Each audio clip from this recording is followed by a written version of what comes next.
Selanjutnya contoh kedua adalah kita punya sumur dengan kedalaman 15 meter ya, kemudian kita akan memakainya ke rumah. Jadi ini nanti kita mesti pasang pompa yang bisa menghisap 15 meter ke bawah ya. Terus dipompakan itu ya, dipompa ke rumah gitu ya. Terus nanti dipakai di keran-keran misalkan seperti itu. Nah, kalau emang jaraknya 15 meter begini, maka ayo kita lihat ya, pompa mana yang sesuai. Kita lihat lagi tabelnya.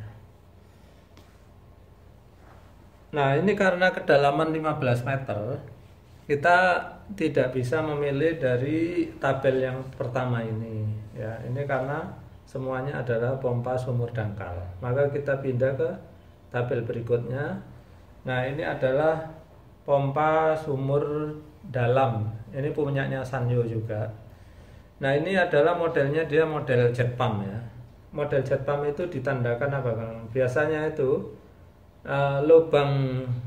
lubangnya ada dua ya, yang di depan, lubang di depan itu ada dua. Itu untuk sistem jet ya kawan. Nanti saya nggak akan terangkan di sini. Kalau kawan penasaran silakan ditulis di kolom komentar, nanti kita akan bahas sistem jet itu seperti apa. Tapi kalau namanya jet pump ya kawan-kawan, jangan lupa untuk memasang ini nozzle jetnya ini. Ini kan setiap pompa semua udah dilengkapi dengan nozzle jet. Oke, kita lanjutkan ya. Kita tadi kan memilih yang untuk kedalaman 15 meter untuk dipakai di rumah ya. Nah, dari gambar ini itu kelihatan, kita pilih ya yang hisapnya bisa 15 meter. Tuh kita lihat. Ternyata pompa di sini semuanya bisa untuk menghisap 15 meter. Karena paling rendah adalah 18, sementara yang paling dalam ini 39. Ya, jadi yang 18 pun cukup. Tapi kalau saya harus memilih ya, maka saya akan memilih yang enggak terlalu mepet ya. Karena apa? Kalau kita pilih yang 18, kita perhatikan ya, kalau kita pilih 18, maka di sini kan kita punya kapasitas 25. Kalau kita pakainya dia itu yang 18, maka setelah kita pakai dia memompa 15, maka yang 25 kapasitas itu mungkin saja dia akan berkurang. Anggaplah dia berkurang tinggal 15 gitu ya. 15 liter per menit gitu ya kawan-kawan. Nah, kalau aliran kita 15 liter per menit, maka itu hanya cukup untuk satu atau kedua keran saja ya kan. Jadi kalau kita pakai untuk rumah tipe 36 pun terlalu pelan. Kecuali di sini penghuninya hanya satu orang gitu ya, atau dua orang gitu masih mending ya. Tapi kalau udah penghuninya 4 orang kayak gitu, yang model paling kiri ini PD WH130B kurang sesuai kalau saya yang memilih ya. Maka saya akan memilih yang kedua ya, yang PDS255A ini. Karena apa? Ya, kapasitasnya dia itu 24 ya, 24 meter 24 liter per menit. Nah, di sini dikasih keterangan bahwa 24 liter per menit itu berlaku ketika total head itu maksudnya beda ketinggian antara sumur sama pemakaian ya, itu adalah 24. Nah, di sini karena bedanya 15, maka kita bisa mendapatkan kapasitasnya dengan penuh, yaitu 24 liter per menit. Nah, ini 24 tuh masih bisa lah kalau dipakai untuk 3 keran seperti itu ya. Nah, di sini udah disebutkan bahwa otomatis. Nah, seperti saya bilang tadi juga, kita nggak tahu di sini kok pompa ini berapa watt, karena memang Sanyo kurang lengkap ya dalam menyebutkan datanya. Jadi daya yang dipakai untuk menjalankan pompa ini kita tidak tahu. Kita harus datang ke tokonya dan lihat berapa daya yang diperlukan untuk menjalankan pompa ini. Baik, sampai di sini mudah-mudahan kawan-kawan jelas ya. Nah, kita lanjutkan ke yang nomor 3. Nah, di gambar yang ketiga ini, kedalaman sumur ini saya gambarkan 15 meter. Kemudian kita akan memompa air ke ketinggian ini, toren atau tandon di ketinggian 10 meter ya. Sehingga ini apa namanya? Kita gambar dulu aja ya pompanya. Kira-kira kayak gini. Kita pompakan ke atas. Oh, kita isikan ke sini. Nah, di sini 10, anggaplah ini tingginya 1,5 atau anggaplah tingginya 2 meter. Berarti kalau ini 10, berarti ketinggian pipa ini adalah 12. Nah, seperti itu ya kawan-kawan cara menghitungnya. Nah, ini istilahnya total headnya ya. Head itu adalah perbedaan antara ketinggian air sumber sama ketinggian air yang di pemakaian. Nah, dalam hal ini pemakaiannya itu kan di tandon atau toren ini yang ketinggiannya 12 meter ya. Ini titik tertinggi dari pipa ini. Jadi total tingginya di sini adalah total headnya ya, 15 tambah 12. Jadi kita tulis di sini HT, head total sama dengan 15 tambah 12 ya. Berapa itu? 27. Nah, sekarang 27 meter. Nah, sekarang kita akan melihat ke tabel pompa ini.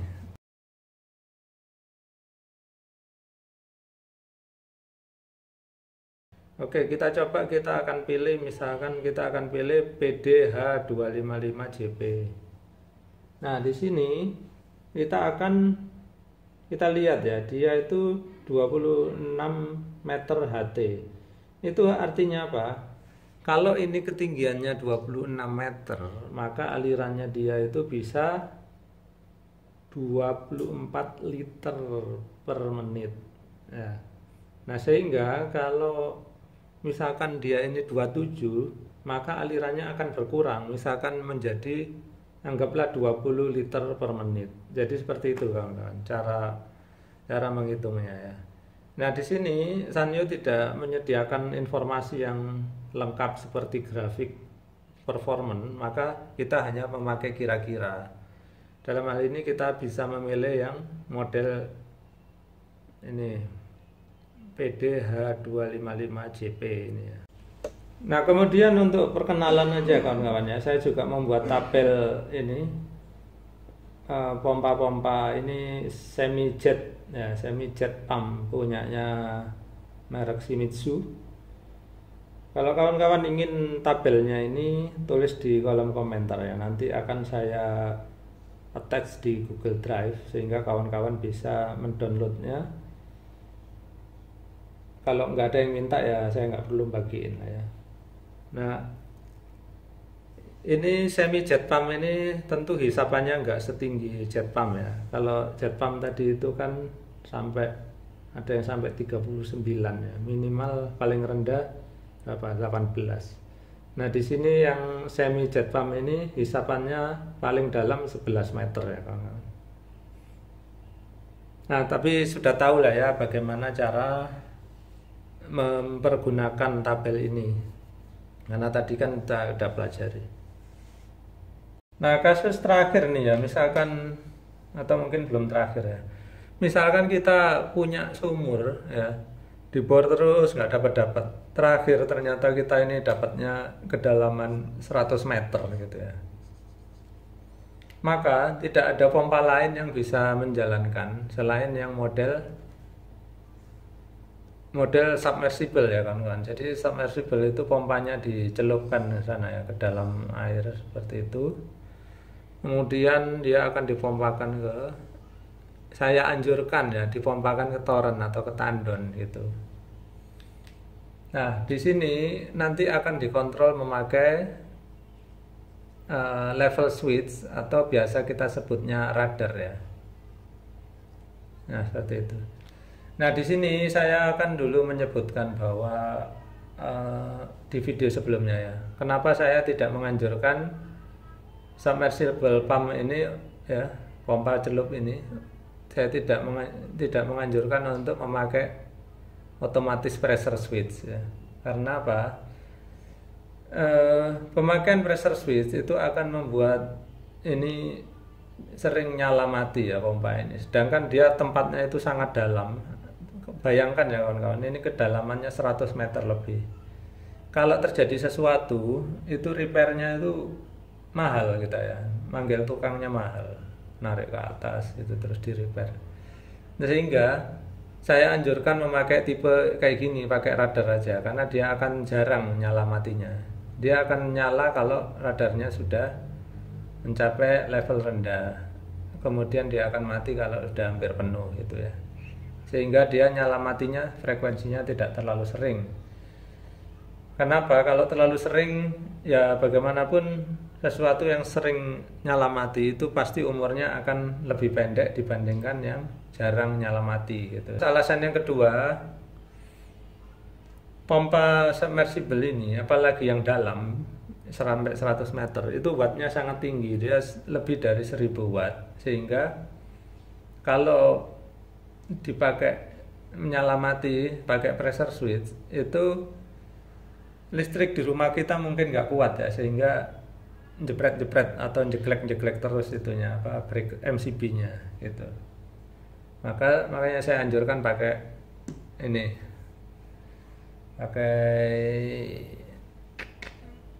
pakai radar ya. Nah, kemudian kita akan membuka tabel, kita akan pilih ya mana pompa yang sesuai untuk kedalaman 100 meter misalkan. Nah, ini saya membuat tabel, tapi terus terang ini memang tabel tidak lengkap ya, karena pompa submersible ini cukup banyak juga. Ini model merek punyanya merek Shimizu ya, Shimizu. Nah, ini model Shimizu ini enggak disebutkan secara lengkap ya, hisapannya pancarnya berapa, tapi total headnya disebutkan. Nah, di sini total head itu kan ini kan ada 3 macam nih, 40, 50, 121. Nah, karena kita tadi ketinggian pompa kita kan 100 tuh. Terus tandonnya ketinggiannya berapa misalkan 12 meter, maka total 112. Sehingga mau nggak mau kita akan memakai yang paling kanan ya, yang model SPG 20 333 bit. Nah, karena headnya dia lebih dari 112 yaitu 121. Nah, kalau kawan-kawan lihat di sini kapasitasnya hanya 25 liter per menit, sementara wattnya sampai 1100 ya. Nah, ini kenapa dia wattnya tinggi tapi kapasitasnya kecil? Nah, ini karena dia memang beratnya itu berat dimompa di kedalaman ya. Alirannya biasa aja, nggak seberapa, tapi dalamnya ini sangat jauh, sampai 100 meter ya. Jadi kalau kalian perhatikan dari 3 pompa ini, kenapa kok kapasitasnya sama semua? Nah, perbedaannya itu hanya di kemampuan ketinggian pompa ya, kedalaman atau ketinggian. Nah, yang headnya paling kirinya headnya paling rendah, artinya apa? Dia hanya bisa mompa sedalam pompa sumur 40 meter ya. Kalau 41 meter mungkin udah nggak kuat lagi dia. Seperti itu ya cara memilihnya kan.